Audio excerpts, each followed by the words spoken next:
మీ బంగారం తాకట్టులో ఉందా? నెల నెల వడ్డీ కట్టలేకపోతున్నారా? ఆచారి గోల్డ్ 9030022345.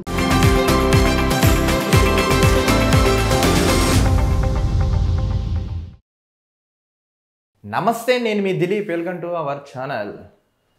ప్రతిపక్ష నేత వైనార్ ఎంపీ రాహుల్ గాంధీ మీద ఒక చిక్కుల్లో చిక్కుకున్నారండి. అసలు ఏం జరిగింది ఏంటో ఈ స్టోరీలో తెలుసుకుందాం.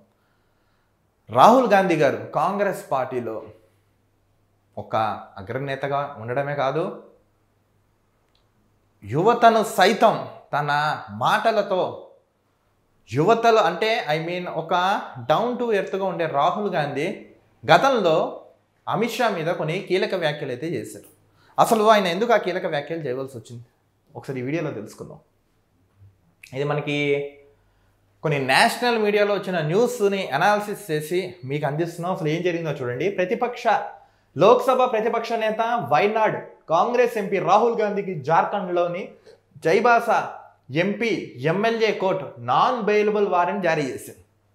అసలు ఈయనకి నాన్ బెయిలబుల్ అనేది ఎందుకు ఇచ్చారు అంటే త్వరలో ఏమైనా రాహుల్ గాంధీ అరెస్ట్ కాబోతున్నారు. గతంలో మనం ఒక వీడియో చేసాం, త్వరలో సోనియా గాంధీ రాహుల్ గాంధీ అరెస్ట్ అని.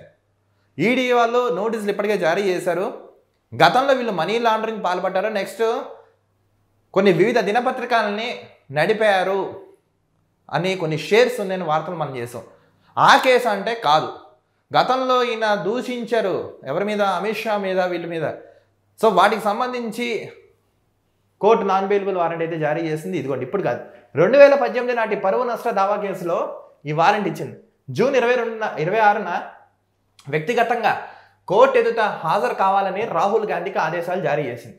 జూన్ 26న వ్యక్తిగతంగా పర్సనల్గా వచ్చి మీరు అటెండ్ అవ్వాలని రాహుల్ గాంధీకి నోటీసులు అయితే జారీ చేసింది. ఈ కేసులో వ్యక్తిగత హాజరు నుంచి మినహాయింపు కోరుతూ రాహుల్ గాంధీ తరపున న్యాయవాది దాఖలు చేసిన పిటిషన్ కోర్టు తిరస్కరించింది. సో ఇప్పుడు ఈయన తరపున లాయర్ పిటిషన్ వేశారు. సో కోర్టును దాన్ని డిస్మిస్ చేసింది. ఎట్టి పరిస్థితుల్లో జూన్ 26న మీరు వచ్చి అటెండ్ అవ్వాలి, మీరు దానికి మీ వాదన వినిపించాలని కోర్టు అయితే గట్టిగా తీర్పు అయితే ఇవ్వడం జరిగింది. అసలు రాహుల్ గాంధీ మీద ఏ కేసు నమోదైంది చాలామందికి తెలియదు. ఇప్పుడు ఏమంటున్నారంటే ఇప్పుడు బీజేపీ వాళ్ళు, కేంద్రంలో బీజేపీ సర్కార్ వచ్చింది. సో అసలు వీళ్ళు ప్రతిపక్షమే లేకుండా ఎవరైతే ఉన్నారో వాళ్ళ అకౌంట్లో ఫ్రీజ్ చేయడం, వాళ్ళ మీద అటాకులు చేయడం, వాళ్ళ మీద ఈడీ దాడులు చేయించడం, వాళ్ళ మీద అక్రమ కేసులు పెట్టడం, వాళ్ళ మీద ఇంకా నాన్ బెయిలబుల్ సెక్షన్ కింద కేసులు నమోదు చేయించడం, వాళ్ళకి బెయిల్ రాకుండా అడ్డుపడడం, ఇలాంటివన్నీ చేస్తున్నారు. సో కావాలని వీళ్ళు చేస్తున్నారని ప్రతిపక్షం వాళ్ళు అయితే గట్టిగా వాదనలు వినిపిస్తున్నారు. కానీ అసలు నిజం ఏంటి ఇక్కడ చూడండి. 2018లో కాంగ్రెస్ పార్టీ ప్లీనరీ సమావేశంలో రాహుల్ గాంధీ మాట్లాడుతూ అప్పటి బీజేపీ జాతీయ అధ్యక్షుడు అమిత్ షాను ఉద్దేశించి కొన్ని వ్యాఖ్యలు చేశారు. ఇప్పుడు కాదండి, ఒక 7 years బ్యాక్, అంటే 2018 సంవత్సరంలో. సో అప్పుడు అమిత్ షా గారు జాతీయ అధ్యక్షుడుగా ఉన్నాడు. సో అప్పుడు ఆయన ఉద్దేశించి ఈయన కొన్ని కీలక వ్యాఖ్యలు చేశారు. హత్య కేసులో ఆరోపణలు ఎదుర్కొంటున్న వ్యక్తి కూడా బీజేపీ అధ్యక్షుడు కాగలడని రాహుల్ వ్యాఖ్యానించినట్లు ఆరోపణలు ఉన్నాయి. ఇప్పుడు ఈయన ఏమంటున్నారు, ఎవరైతే హత్య కేసుల ఆరోపణలు ఎదుర్కొంటున్నారు, ఎవరైతే హత్యలకు సంబంధించిన కేసులు ఎదుర్కొంటున్నారో వాళ్ళు కూడా అధ్యక్షులు అవ్వగలరని ఆయన వ్యాఖ్యానించారు. ఈ వ్యాఖ్యలు బీజేపీ కార్యకర్తలందరినీ అవమానించేలా ఉన్నాయని, పరువు నష్టం కలిగించేలా ఆరోపిస్తూ బీజేపీ నేత ప్రతాప్ కతియార్ 2018 జూన్ 9న చైబాస్ చీఫ్ జ్యుడిషియల్ మెజిస్ట్రేట్ అంటే సీజీఎం కోర్టులో పిటిషన్ అయితే దాఖలు చేశారు. సో 2018 జూలై 9న అయితే ఈ బీజేపీకి సంబంధించిన ఆయన పిటిషన్ అయితే వేయడం జరిగింది. తదనంతరం జార్ఖండ్ హైకోర్టు ఆదేశాల మేరకు ఈ పరువు నష్టం కేసును 2020 ఫిబ్రవరిలో రాంచీలోని ఎంపీ ఎమ్మెల్యే కోర్టుకు బదిలీ చేశారు. రాంచీలోని ఒక ఎంపీ ఎమ్మెల్యే కోర్ట్స్ ఉన్నాయి, ఆ కోర్టుకు బదలాయించారు 2020లో.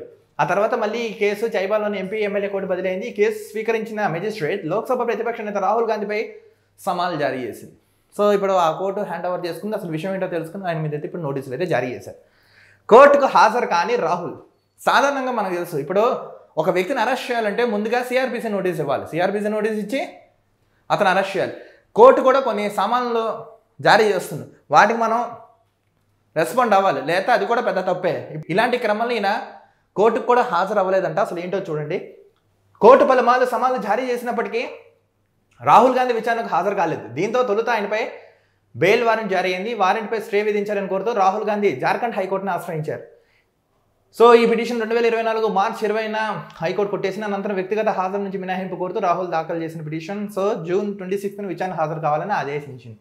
అందుకే అంటారు, నోరు అదుపులో పెట్టుకుని మాట్లాడండి, శాశ్వత మిత్రులు శాశ్వత శత్రులు రాజకీయాల్లో ఉండరని మన పెద్దలు అంటూ ఉంటారు, జనాలు సైతం అంటుంటారు. కానీ ఈయన అప్పుడు ఉద్దేశించిన మాటలు చూడండి, బీజేపీ కార్యకర్తలందరినీ మనోభావాలు అయితే దెబ్బతిన్నాయి. ఇప్పుడు ఈయన మీద కోర్టు అయితే నాన్ బెయిలబుల్ కేసు అదేంటి వారెంట్ అయితే జారీ చేసింది. సో రాహుల్ గాంధీ ఇప్పుడైనా వెళ్తారా, ఈయన సంజయ్ ఇచ్చుకుంటారనేది మనమైతే చూడాలి. కానీ ఎవరు ప్రతిపక్షంలో ఉన్నా అధికారంలో ఉన్నా ఎవరున్నా సరే, ఇది ప్రజాస్వామ్యమైన దేశం. ఈ ప్రజాస్వామ్యమైన దేశంలో ప్రజల చేత ప్రజల ద్వారా ప్రజల కొరకు మీ ప్రభుత్వాలు ఏర్పాటు చేశారు కాబట్టి పని విషయంలో మంచి హుందాగా విమర్శలు ప్రతి విమర్శలు చేసుకోవాలి. కానీ వ్యక్తిగత హననం అంటే చేస్తే ఇలాంటి ఆరోపణలు ఎదుర్కొంటారు, ఇలాంటి శిక్షలు ఇలాంటి కేసులు ఎదుర్కొంటారని మనకైతే తెలుస్తుంది. ఏది ఏమైనా రాహుల్ గాంధీ గారు ఎలా స్పందిస్తారేంటో చూడాలి.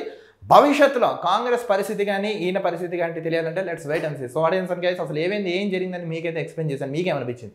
మీ అమూల్యమైన అభిప్రాయాన్ని కామెంట్స్ రూపంలో తెలపండి. ఇది వ్యక్తిగత హననంగా కింద చూడొచ్చా లేదా రాజకీయ కక్షతో చేశారనేది మీ అభిప్రాయాన్ని కామెంట్స్లో తెలపండి. మరో టాపిక్తో కలుద్దాం. చూస్తూనే ఉండండి అవర్ ఛానల్.